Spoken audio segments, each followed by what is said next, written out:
አገሬ ተባብራ ካረገጠች ርካብ ነገራችን ሁሉ የምቧይ ካብ ብለዋል። በ1983 ዓመተ ምህረት ሁለቱ ጉልበተኛ ብሔርተኛ ኃይሎች ህወሓትና ሻዕቢያ መንግስት መሰረቱ። ኢትዮጵያም ተከፈለች፣ ወደብ አልባም ሆነች። ኢህአዴግ ስልጣን በያዘ ማግስት በርካታ ብሔርተኛ ድርጅቶች ተፈለፈሉ። ብሔርተኝነት የመንግስቱ ርዕዮትና ፖለቲካ ሆነ። እኛ የኢትዮጵያን አንድነት ሰበክን፣ እነሱ የኢትዮጵያ ህዝቦች ልዩነትን ሰበኩ።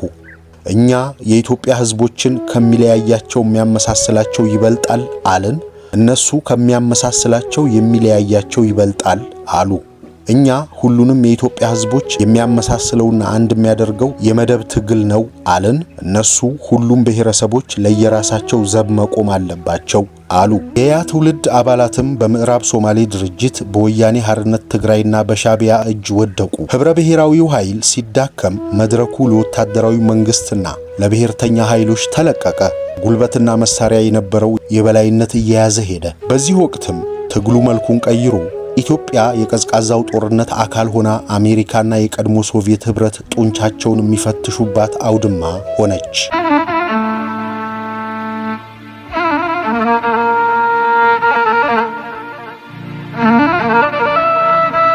ጤና ይስጥልን ሀብል ተረክ ቤት ወዴት እየሄድን ነው?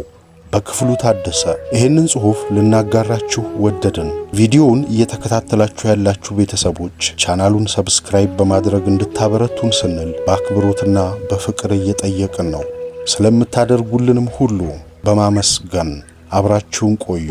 ወዴት እየሄድን ነው? በክፍሉ ታደሰ ተጣፈ በሀብል ተረክ ቤት እንዲህ ተሰናዳ።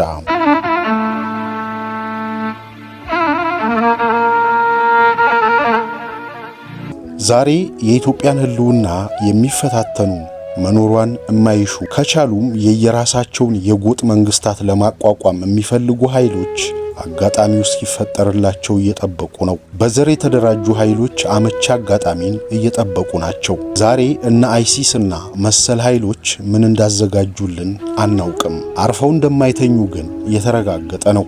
እናም ኢትዮጵያዊው ባለቅኔ ደራሲ ቀኝ ጌታ ፍትሐዊ ንጉሴ በጣሊያን ወረራ ዘመን የቋጯትን ስንኝ ጠቅሼ ያለፈውን መሰረት ያደረገ የዛሬውን የሚመለከተውንና ስለ ነገው የሚጠቁመውን እጀምራለሁ። አገሬ ተባብራ ካረገጠች ርካብ ነገራችን ሁሉ የምቧይ ካብ ብለዋል። ከ40 ዓመት በፊት የተጀመረው የለውጥ እንቅስቃሴ ዛሬም እልባት አላገኘም። በዚያ ዘመን የተነሱ ጥያቄዎች ገሚሱ መልካቸውን ቀይረው እንደገና ቀርበዋል። ታሪክ ፖለቲካም ታሪክ የሆነበት ወቅት ላይ ደርሰናል። በተለይ አጤ ምኒልክ የተፋላሚ ኃይሎች አጀንዳ የሆኑበት ወቅት ነው። የአጤ ምኒልክ አስተዳደርና አገዛዝ ኢትዮጵያን አንድ ለማድረግ የወሰዱት እርምጃ ስለሆነ አበጀህ ሊባሉ ይገባል ይላል የመጀመሪያው ወገን። የዚህ ተጻራሪው ክፍል ነፃ የነበሩ መንግስታትን በመጨፍለቅ ሸዌው አጤ ምኒልክ ቅኝ ግዛታቸውን አስፋፉ። እሳቸው በነገሱበት ዘመን የቅኝ ገዢዎች አፍሪካን የሚቀራመቱበት ጊዜ በመሆኑ የቅርጫው ተካፋይ ለመሆን በቁ ይላል። ከዚህ በተጨማሪ የአጤ ምኒልክንም ሆነ በዙሪያቸው የነበሩ ረዳቶቻቸውን የዘር ግንድ በተመለከተ የተለያዩ አስተያየቶች ተሰንዝረዋል። ልክ ሊሆኑም ላይሆኑም ይችላሉ። ዋናው ቁም ነገር ግን እነዚህ የታሪክ ሰዎች ያጠፏቸውም ይሁን ያለሟቸው ሥራዎች ከዘር ግንዳቸው ጋር የተያያዙ አልነበሩም። ራስ ጎበና ዳጬ የኦሮሞ አማራ ፊታውራሪ ሀብተ ጊዮርጊስ ዲነግዴ የጉራጌ ኦሮሞ ወይም የአማራን የበላይነት ለማንገስ አልተሰለፉም። አጤ ምኒልክም ሆኑ ረዳቶቻቸው የኢትዮጵያ ረጅም ጊዜ የታሪክ ውጤት እንደመሆናቸው እነሱ ሳይሆኑ ኢትዮጵያን የፈጠሯት ኢትዮጵያ እነሱን አስቀድማ ፈጥራቸዋለች። ኢትዮጵያዊ ማንነትን ተላብሰዋል። ስለሆነም የዚያን ዘመኑን ሁኔታ የሚመረምሩበት የሚመለከቱበትና የሚለኩበት መነጽር በዘር ላይ የተመሰረተ ሳይሆን በኢትዮጵያዊነታቸው ላይ የተመረኮዘ ነበር ማለት አግባብ አለው። አጤ ምኒልክም ሆኑ ረዳቶቻቸው ኢትዮጵያዊነታቸው የተረጋገጠው በ19ኛው ክፍለ ዘመን ኢትዮጵያን ብለው አድዋ በዘመቱበት ጊዜ ነበረ። ኢትዮጵያዊነት እና አጤ ምኒልክን ይቀድማል ሲባል አንድም አድዋን በማስታወስ ነው። የአንድ አገር ሕዝብ አንድነትም ሆነ የጋራነት በውል ሊገለጽ የሚችለው በተለይ ሀገርን በሚመለከት ከሚነሳ ጦርነት ጋር ነውና። በእርግጥ አጤ ምኒልክ ስልጣን በያዙ ማግስት ነበረ ህልማቸውን ለማሳካት ግዛታቸውንም ሆነ መንግስታቸውን ማስፋፋት የጀመሩት። ባካሄዷቸው ዘመቻዎች አንዳንዶቹን በውድ አንዳንዶቹን በግድ አስገብረው በቁጥጥራቸው ስር አድርገዋል። የያ ትውልድ ቀዳሚ መሪዎች ወደ ፖለቲካ መድረኩ ብቅ ባሉበት ወቅትም በአጤ ምኒልክም ሆነ ከሳቸው በፊት የተፈጸሙ ታሪካዊ ኩነቶች አእምሯቸውን በመፈተናቸው ደግ ደጉን ወርሰው ክፉን ማስወገድ እንዳለባቸው አመኑ። ጠባሳዎቹ ይሽሩ ዘንዳ የትውልድ ግዴታና ኃላፊነት ተረከበ። መፍትሄ መሻትም ጀመሩ። የያ ትውልድ አባላት የህዝቦች በኩልነት መብት መከበርና የኢትዮጵያ ህልውና እንዲሁም ኢትዮጵያ እንደ ሀገር ጸንታ መቆየት የማይነጣጠሉ መሆናቸውን በመረዳት አምርረው ታገሉ። ወታደራዊ መንግስት ጥያቄውን በነፍጥ ለመፍታት በማሰቡ ያ ትውልድ ያቀረበውን አማራጭ ትጥቅ አስፈቺና መርዘኛ ነው ብሎ አመነ። ከዚያም ችግሩ ከጊዜ ወደ ጊዜ እየተባባሰ ሄዶ ቀይ ሽብር ተወለደ። በአንጻሩ ደግሞ የያ ትውልድ አካሄድ ያልተመቻቸው ብሔርተኛ ኃይሎች የየራሳቸውን መንግስት ለማቋቋም በሚያደርጉት ጥረት እንቅፋት ነው ብለው የቆጠሩት ህብረ ብሔራዊ መርሃ ግብርንና ያስተናግዱ የነበሩትን የያ ትውልድ አባላት እንደ ጠላት ቆጠሩ። ህብረ ብሔራዊ ኃይሉ ህብረተሰባዊ መሰረታቸውን እንዳይንድ በመስጋት ከወታደራዊ መንግስቱ ባላነሰ በጠላትነት ፈረጁት። 3 ገጽታ በነበረው የትግል ሂደት ውስጥም ህብረ ብሔራዊ ኃይሎች በወታደራዊው አገዛዝ ጨካኝ የእመቃ ዘመቻና በብሔርተኛ ኃይሎች አፈና አጣብቂኝ ውስጥ ገቡ። ወታደራዊው አገዛዝ እና ብሔርተኛ ኃይሎች ሀገሪቱ እንዳትበታተን ድጋፍ ሊሰጥ የሚችለውን አንድ ኃይል ኢትዮጵያ እንድታጣ አደረጉ። ያ ትውልድ ቅጽ 3 ገጽ 431። የያ ትውልድ አባላትም በምዕራብ ሶማሌ ድርጅት በወያኔ ሐርነት ትግራይና በሻቢያ እጅ ወደቁ። ህብረ ብሔራዊው ኃይል ሲዳከም መድረኩ ለወታደራዊ መንግስትና ለብሔርተኛ ኃይሎች ተለቀቀ። ጉልበትና መሳሪያ የነበረው የበላይነት እየያዘ ሄደ። በዚህ ወቅትም ትግሉ መልኩን ቀይሮ ኢትዮጵያ የቀዝቃዛው ጦርነት አካል ሆና አሜሪካና የቀድሞ ሶቪየት ህብረት ጡንቻቸውን የሚፈትሹባት አውድማ ሆነች። በ3 የሚፈረጅ አዲስ የኃይል አሰላለፍም ገሃድ ሆነ።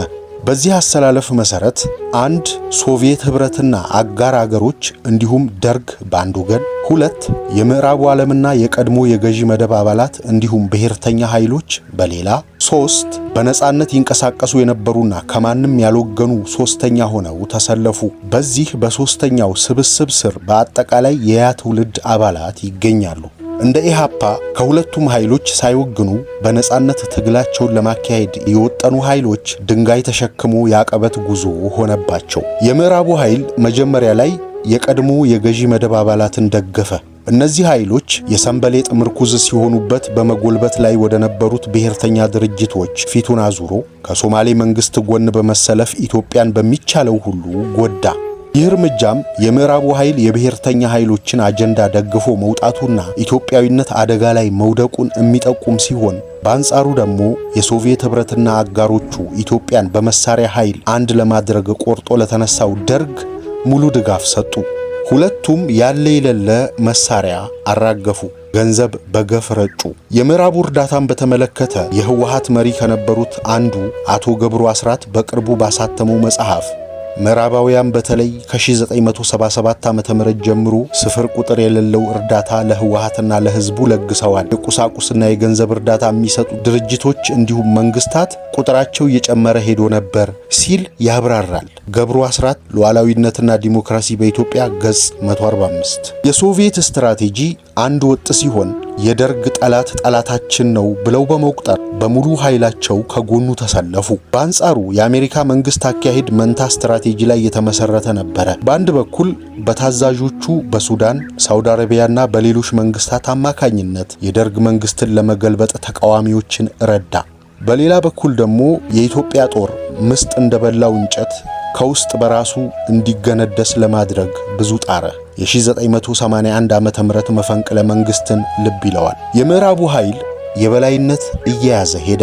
በ1983 ዓመተ ምህረት ለሁለተኛ ጊዜ መንግስቱ ተዳከመ። ሁለቱ ጉልበተኛ ብሔርተኛ ኃይሎች ህወሓትና ሻቢያ መንግስት መሰረቱ። ኢትዮጵያም ተከፈለች፣ ወደብ አልባም ሆነች። ኢህአዴግ ስልጣን በያዘ ማግስት በርካታ ብሔርተኛ ድርጅቶች ተፈለፈሉ። ብሔርተኝነት የመንግስቱ ርዕዮትና ፖለቲካ ሆነ። እኛና እነሱ ልዩነታችንና አንድነታችን። እኛ በእኩልነት ላይ የተመሰረተ አንድነት አልን፣ እነሱ በልዩነት ላይ የተመሰረተ ፖለቲካ አራመዱ። እኛ የኢትዮጵያን አንድነት ሰበክን፣ እነሱ የኢትዮጵያ ህዝቦች ልዩነትን ሰበኩ። እኛ የኢትዮጵያ ህዝቦችን ከሚለያያቸው የሚያመሳስላቸው ይበልጣል አለን፣ እነሱ ከሚያመሳስላቸው የሚለያያቸው ይበልጣል አሉ። እኛ ሁሉንም የኢትዮጵያ ህዝቦች የሚያመሳስለውና አንድ የሚያደርገው የመደብ ትግል ነው አለን፣ እነሱ ሁሉም ብሔረሰቦች ለየራሳቸው ዘብ መቆም አለባቸው አሉ። እኛ በስርዓት ላይ ያተኮረ ትግል አደረግን፣ እነሱ በአማራው ላይ ያተኮረ ስብከት አካሄዱ። እኛ ፊውዳሊዝምና ኢምፔሪያሊዝም ኢላማዎች ናቸው አለን፣ እነሱ አማራውን ኢላማ አደረጉ። እኛ ለኢትዮጵያ ታገልን፣ እነሱ በየብሔረሰባቸው ላይ አተኮሩ። እኛ ኢትዮጵያ የረጅም ጊዜ ባለታሪክ ናት አለን፣ እነሱ የ100 ዓመት ታሪክ ነው ያላት አሉ። እኛ ኤርትራ የኢትዮጵያ አካል ናት፣ መፍትሄውም በኢትዮጵያ የፖለቲካ ቢጋር ክልል ሊታይ ይችላል አለን፣ እነሱ ኤርትራ የኢትዮጵያ ቅኝ ግዛት ናት አሉ። እኛ የኦሮሞም ሆነ የተቀሩት ህዝቦች የእኩልነት መብት የሚከበርበት ስርዓት መዘርጋት አለበት አልን፣ እነሱ ኦሮሚያ የኢትዮጵያ ቅኝ ግዛት ነው አሉ። እኛ የኢትዮጵያ ታሪክ ከአክሱምና ከዚያ በፊት የዘለቀ ነው አልን፣ እነሱ አክሱም ሌላውን አይመለከትም ለወላይታው ምኑ ነው አሉ።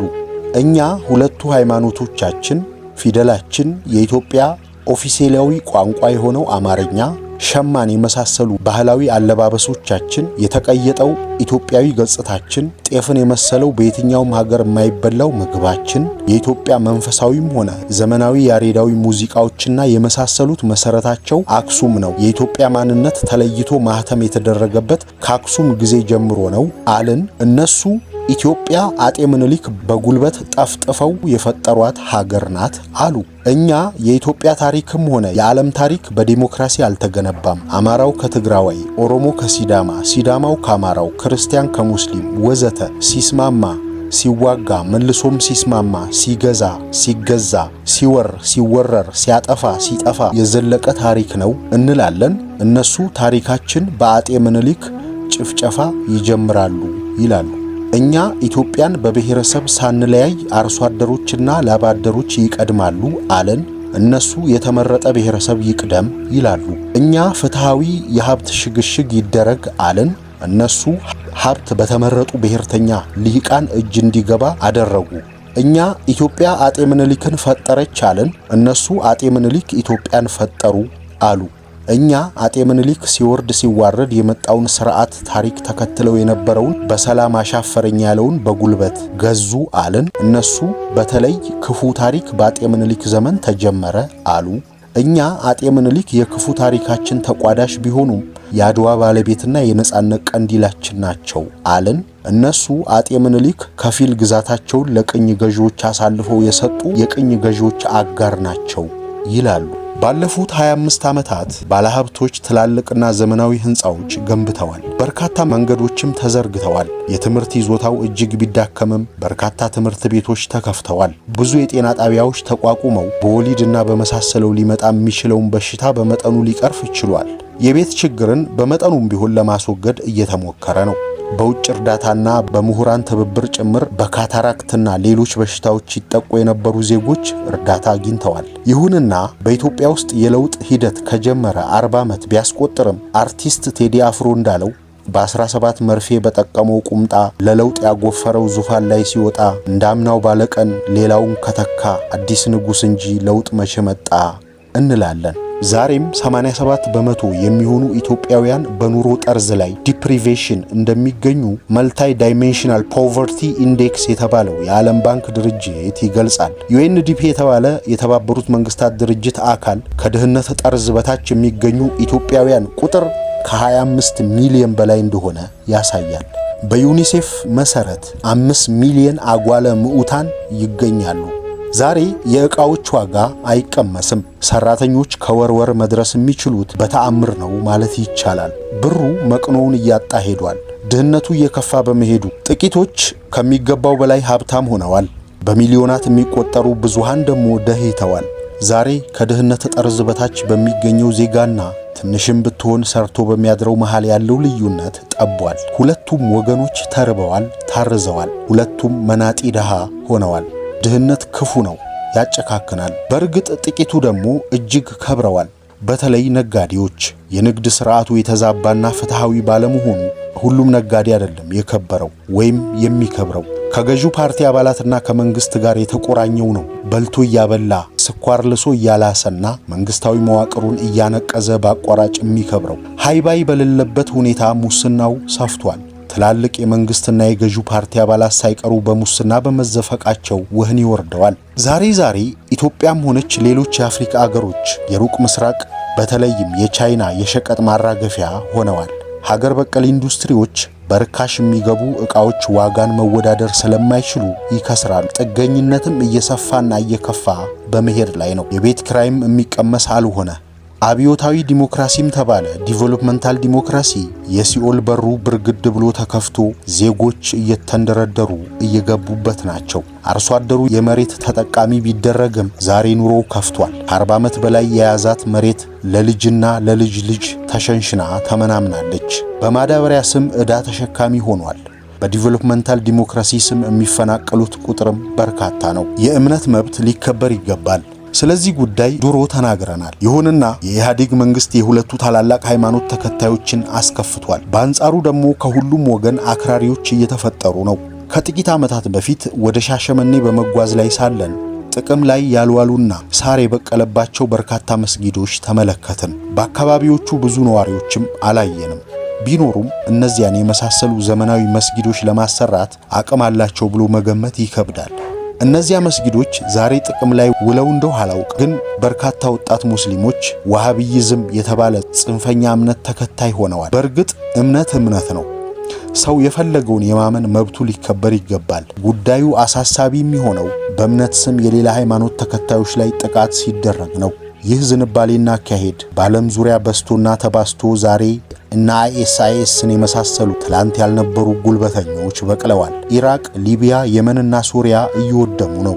ህዝቦቻቸውም ተፈናቅለዋል። ፊታችንን ወደ ኢትዮጵያ ሁኔታ መለስ ስናደርግ ከ1997 ዓ.ም ምርጫ ውጤት በኋላ ኢህአዴግ መንግስት የፖለቲካ ምህዳሩን እያጠበበ በመሄድ ላይ ሲሆን መንግስታዊ ያልሆኑ ድርጅቶች ነጻነታቸው ተገፏል።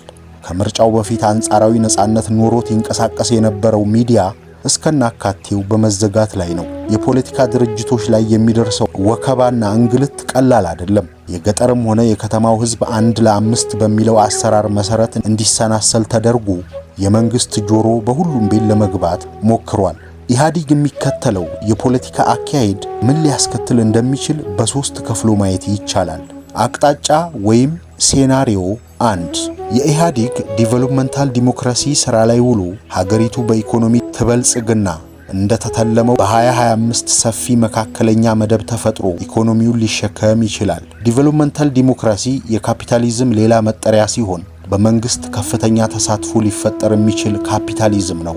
በአሁኑ ሰዓት ዲቨሎፕመንታል ዲሞክራሲን መሰረት አደረኩ በሚለው የእድገት እቅድ መሰረት የሚቋቋሙት ፋብሪካዎች ገቢ ንግድ የሚተኩና የውጭ ንግድ ላይ የሚያተኩሩ ይሆናሉ። ኢምፖርት ሰብስቲቲዩሽን ኤንድ ኤክስፖርት ኦሪየንትድ ኢኮኖሚ ይሉታል። የዲቨሎፕመንታል ካፒታሊዝም ተምሳሌ ሆነው የሚጠቀሱት እነ ኮሪያ፣ ሲንጋፖር እና ሌሎች the four tigers በመባል የሚታወቁት ሀገራት የደረሱበት ደረጃ ሊደርሱ ከቻሉባቸው ዋነኛ ምክንያቶች መሃል ሀገራዊና ብሔራዊ ራዕይ አራማጅ መንግስታት የበላይነቱን መያዛቸው ሲሆን ዘር ላይ የተመሰረተ ራዕይም ሆነ አተያይ አንግቦ አንዱን አራቁቶና ሌላውን ሸልሞ እድገትም ሆነ ዲሞክራሲ አይመጣም። ለእድገታቸው ምክንያት የሆነው ሌላው ጉዳይ ደግሞ የአሜሪካና የጃፓን በአጠቃላይ የምዕራቡ ዓለም ከቻይናና ከሶቪየት ህብረት ጋር ያደርግ የነበረው ትንቅንቅ በእነዚህ ወራት ውስጥ ለካፒታል ክምችት ካፒታል አኩሙሌሽን የተመቻቸ ሁኔታ መፍጠሩ ነበር። የኢትዮጵያ ሁኔታን ስናይ ካፒታል የሀገሪቱን ሰማያት አቋርጦ መኮብለል ከጀመረ ሰነባብቷል። ለካፒታሊዝም እድገት ቁልፍ ከሆኑት ጉዳዮች መሃል አንዱ የተማረ ሰው መኖር ሲሆን እጅግ ብዙ ምሁራን ሀገሪቱን ለቀው በመሄድ ላይ ናቸው። ባጭሩ ዲቨሎፕመንታል ካፒታሊዝም ነፍስ ዘርቶ ማየት አዳጋች ሲሆን ኢትዮጵያ ራሷን መቻል እንኳን ሊሳናት ይችላል። አቅጣጫ ወይም ሴናሪዮ 2 ኢህአዴግ ህይወት ያለው የምርጫ ፖለቲካ እንዲካሄድ ሊያደርግ ይችላልን? በ1997 ዓ.ም ኢህአዴግ ከገበየው ሙከራ በኋላ ያን አይነት ምርጫ ይደግማል ብሎ መገመት የዋህነት ነው። የዚያ ምርጫ መጨናጎል እስከዛሬ ድረስ ህዝቡን የዕዳ ከፋይ አድርጓል። ይህ ሁኔታ የተፈጠረው ደግሞ በኢህአዴግ ብቻ ሳይሆን በተቃዋሚ ኃይሉም ጭምር ነው። ከ1997 ዓመተ ምህረት በኋላ ባሉት ዓመታት ኢህአዴግ የሀገሪቱን የፖለቲካ አድማስ እያጠበበ በመሄድ ላይ ሲሆን የፖለቲካ ምህዳሩ ሊሰፋ የሚችለው በኢህአዴግ በጎ ምኞትና ፍላጎት አይሆንም። በንግዱ፣ በፖለቲካው፣ መንግስታዊ ባልሆኑ ድርጅቶች፣ በሚዲያው ወዘተርፈ የተሰማሩ ኃይሎችና የህዝቡ የእምቢተኝነት መንፈስ ሲጎለብት ድምፃቸው ማሰማት ሲችሉና መንግስቱን ሲያስገድዱት ብቻ ነው። አቅጣጫ ወይም ሴናሪዮ 3 ኢህአዴግ በጀመረው ሂደት ከቀጠለ ወደ ፍጹም ብሔርተኛ አምባገነናዊ አገዛዝነት ይቀየራል። በጉልበት አሰራር ላይ የተመረኮዘው ይህ አካሄድ የማያዋጣ ሲሆንና ውጥረትም እየጨመረ ሲሄድ የዘርና የፖለቲካ ካርዱን በመምዘዝ ኢህአዴግ አንዱን ከሌላው ሊያናክስ ይችላል። ኢህአዴግ ወታደራዊና የጸጥታ ኃይሉን እንዲሁም አላግባብ ከውጭም ሆነ ከሀገር ውስጥ በሚያገኘው ገንዘብ በመጠቀም ህብረተሰቡን በማያላውስ ፖለቲካ ተብትቦ እንዲቆይ አድርጓል ያደርጋልም። የኢህአዴግ የጉልበት ፖለቲካ ከኢኮኖሚ ችግሮች ጋር ተዳምሮ ስር የሰደደ እምቢተኝነትና አመጽ እንዲያረግዝ ያስገድዳል። ኢህአዴግ የሚከተለው ይህ ፖለቲካ መጨረሻው የኢህአዴግ መቃብርን የሚቆፍር ብቻ ሳይሆን ኢትዮጵያም አስከፊ ሁኔታ ሊገጥማት ይችላል። በየቦታው አመጽ ይበረታል። ረሃብ፣ ፍትህ አልባነት፣ ጎሰኝነት፣ የሃይማኖት አክራሪዎች መንገስ ወዘተ ሊከተል ይችላል። በሶማሌ፣ ሊቢያ፣ ኢራቅ፣ የመን ላይ ያጠላው ጥቁር ደመና ወደ ኢትዮጵያ ሰማዮችም ይዘልቃል። የኢህአዴግ አምባገነናዊ አገዛዝን በመቃወም ከስልጣን እንዲወርድ በትጥቅ መፈታተን ይቻላል። የትጥቅ ትግል ለማካሄድ መሟላት ስላለባቸው ዝግጅቶች መዘርዘር ቢቻልም ዋነኛው ጉዳይ ግን የዛሬ 40 ዓመት የነበረችው ኢትዮጵያ ዛሬ አለመኖሯን መረዳት ነው። ኢህአዴግ ስልጣን ሲይዝ የተወለዱ በዘር ፖለቲካ ተከትበውና ተጠምደው ካደጉ ዜጎች መሃል አንዳንዶቹ መተካካት በሚለው መርህ መሰረት ለስልጣን እየበቁ ናቸው። የህብረ ብሔራዊ ፖለቲካ አራማጅ ወገኖች ቢኖሩም የኢህአዴግ ደጋፊም ሆኑ ተቃዋሚ ብሔርተኞች ቁጥር በቀላል የሚገመት አይደለም። ያም አለ ይህ ግን ኢህአዴግ የሚከተለው የግፍ አገዛዝ አይቀጥልም። ውጥረቱ ያየለ ሲሄድና ማዕከላዊ መንግስት ሲዳከም ህብረ ብሔራዊ ኃይሎች ሳይሆኑ በርካታ የጎጥ ባለነፍጦች ሊፈለፈሉ ይችላሉ። ማዕከላዊ መንግስት ለስሙ ቢኖርም ባለነፍጦቹ ራሳቸውን የቻሉ መንግስታት ይሆናሉ። እነዚህ ቡድኖች 10,000ና 100,000 አባል ያላቸው መሆን አይኖርባቸውም። ማዕከላዊ መንግስት ሲዳከም 2,000ና 3,000 ጦር ያለው የአካባቢው ጉልበተኛ አድራጊ ፈጣሪ ይሆናል። ሌላ መረሳት የሌለበት ጉዳይ አብዛኛው የኢትዮጵያ ክፍል የአይሲስ ካርታ አንድ አካል ሆኗል። ነገ ማዕከላዊ መንግስቱ ቢዳከም አይሲስም ሆነ አካባቢያዊ የአክራሪ ሃይማኖት ድርጅቶች አለያም እንቅስቃሴዎች ኢትዮጵያ ጉዳይ ውስጥ በነፍጥ ጭምር እጃቸውን ሊያስገቡ ቢችሉ ሊያስገርም አይችልም። ያ ደግሞ በፊናው ጥቃት ሊደርስብኝ ይችላል ብሎ ከሚያስብና ከሚያምን ሌላ ወገን በተለይም ከክርስትና ሃይማኖት ተከታዮች በኩል ተመሳሳይ ዝግጅት ሊደረግ እንደሚችል መገመት አይከብድም። ይህ ሁኔታ የሚያስገነዝበን ኢትዮጵያ የማያባራ የሃይማኖት ጦርነት ውስጥ ልትዘፈቅ እንደምትችል ሲሆን በእምነት ላይ የሚቀሰቀስ ግጭት መግቻ አይኖረውም። በአጠቃላይ በአሁኑ ሁናቴ የኢትዮጵያን ችግር ባልተማከለና በተናጥል በሚካሄድ የትጥቅ ትግል ለመፍታት የሚደረገው ሙከራ መፍትሄ በማምጣት ፈንታ ሀገሪቱ እንድትበታተን ተጨማሪና አጋዥ ምክንያት ሊሆን እንደሚችል መገንዘብ ተገቢ ነው። ስለሆነም ተቆርቋሪ የሆኑ ወገኖች አንድ ጥያቄ ሊያነሱ ይገባል። ከፊታችን የተደቀነው ትልቅና ሀገራዊ ግዴታ ኢህአዴግን መጣል ወይስ ሀገርን ማዳን የሚል ነው። እደግመዋለሁ። ከፊታችን የተደቀነው ትልቁና ሀገራዊ ግዴታ ኢህአዴግን መጣል ወይስ ሀገርን ማዳን የሚል ነው። በእርግጥ አብዛኛዎቹ የተቃዋሚ ኃይሎችም ሆኑ ብዙሃኑ የኢትዮጵያ ሕዝብ ኢህአዴግ መወገድ እንዳለበት ቢያንስ ደግሞ የበላይነቱን መነጠቅ እንዳለበት ያምናሉ። ትክክለኛም አስተያየት ነው። ይሁንና ኢህአዴግን ለመጣል በሚደረገው ርብርብ ምክንያት የማዕከላዊ መንግስት ቢዳከም ሀገር ላይ ሊደርስ የሚችለውን ጉዳት እንዴት መቋቋም ይቻላል? ሀገር ላይስ ጉዳት ሳይደርስ እንዴት ኢህአዴግን መታገል ይቻላል? ምን አይነት ስትራቴጂስ ሊነደፍ ይገባል? እነዚህ ጥያቄዎች ተገቢው ትኩረት ሊሰጣቸው ይገባል እላለሁ። በኢህአዴግም ሆነ በብሔርተኛ ኃይሎች አማካኝነት እንዲስፋፋ እየተደረገ በመሄድ ላይ ያለው የዘር ፖለቲካ መቋቋም የዜጎች ኃላፊነት አይደለምን?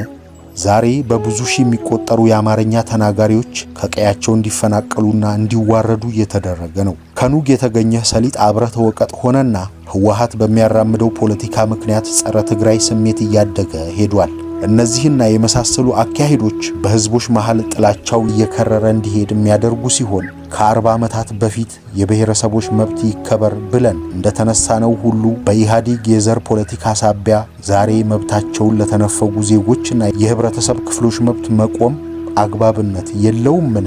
ኢህአዴግ የተለያዩ ሃይማኖት ተከታዮች ላይ የሚያደርሰው ኢፍትሃዊ አሰራር ችግር እያስከተለ እንደሆን ተገልጿል። ይሁንና በህዝቦች መካከል ክፍተቱ እየሰፋ ሄዶ ለአክራሪ ወገኖች የተመቻቸ ሁኔታ እንዳይፈጠር የሁሉም እምነት ተከታይ መሪዎች በጋራ ሊመክሩ የሚችሉበትና ደቀ መዝሙሮቻቸውን ከጥፋት ጎዳና ሊታቀቡ እንዲችሉ መፍትሄ መሻት አይኖርባቸውምን? የኢህአዴግ ኃላፊነት የጎደለው አካሄድ በተመሳሳይ ሌላ ኃላፊነት በጎደለው እርምጃ መተካት የለበትም። ተቆርቋሪ ወገኖች የሩቅ አላሚ የቅርብ ርቀት ሐሳቢ ሊሆኑ ይገባል። ዛሬ በዘር የተደራጁ ኃይሎች አጋጣሚውን እየጠበቁ ናቸው እና አይሲኤስ እና መሰል ኃይሎች ምን እያዘጋጁልን እንደሆነ አናውቅም። አርፈው እንደማይተኙም የተረጋገጠ ነው። ሌሎች የተከፉ ኃይሎችም የማዕከላዊ መንግስት መዳከሙን ሲረዱ አጋጣሚውን ሊጠቀሙ እንደሚችሉ መረዳት አይከብድም። የኢትዮጵያ ህልውና አሳሳቢና አደገኛ ሁኔታ ሊወድቅ ይችላል የሚሉ ወገኖች እየተቀጣጠለ ባለው ቋያ ላይ ቤንዚን በማርከፍከፍ ፈንታ ቆም ብለው አስበው ኃላፊነት የተላበሰ ፖሊሲ መንደፍ ይኖርባቸዋል። ኢትዮጵያ ከሁሉምና ከማንም በላይ ናትና ዜጎች ሁሉ ይሄን ሀገራዊ ግዴታ ልንወጣና ልንሸከም ይገባል። በመጨረሻም አንድ ብልህ አዛውንት ከ30 ዓመት በፊት የተናገሩትን ልጥቀስ። ፊታውራሪ አየለ አባጓዴ ይባላሉ። የኢሃፓ አባልና ኢሃሰ ጫቆ አካባቢ እንዲንቀሳቀስ ይህ ነው ተብሎ የማይገመት አስተዋጽኦ ያበረከቱ ታላቅ ሰው። ዛሬ ፊታውራሪ አየለ ባይኖሩም የተናገሩት ሁሌም ሲታወሰኝ ይኖራል። ደርግን እናወግዛለን፣ መወገድ አለበት ብለን አምርረን ታግለን ትግላችን ተዳክሞ ሱዳን እንገናኛለን። ውይይት በምናደርግበት ባንዱ አጋጣሚ ጎበዝ አሉ ፊታውራሪ አየለ። ይሄ ጎበዝ መንግስቱ ኃይለ ማርያምን መሆኑ ነው? ይውረድ ይውረድ እንላለን። ለመሆኑ አማራጩንና ምን ሊከተል እንደሚችል አስበንበታል ሲሉ ጠየቁ። መብረቅ እንደመታን ደርቀን ቀረን። ያዘጋጀነው ነገር አልነበረምና መልስ የሰጠ አልነበረም። ጥያቄውን ለምን እንዳቀረቡም ገብቶናል። በዚህ ወቅት በሰሜን የኢትዮጵያ ክፍል ይንቀሳቀሱ የነበሩት ብሔርተኛ ኃይሎች እየጎለበቱ በመሄድ ላይ ነበሩ። ዛሬስ አማራጩንና ምን ሊከተል እንደሚችል አስበንበታል? ይህ ጥያቄ መልስ ያሻዋል። አስቡበት። እንደገና ንግግሬን በታላቁ ባለቅኔ በቀኝ ጌታ የወፍታሔ ንጉሴ ስንኞች ልቋጭ። አገሬ ተባብራ ካረገጠች ርካብ ነገራችን ሁሉ የምቧይ ካብ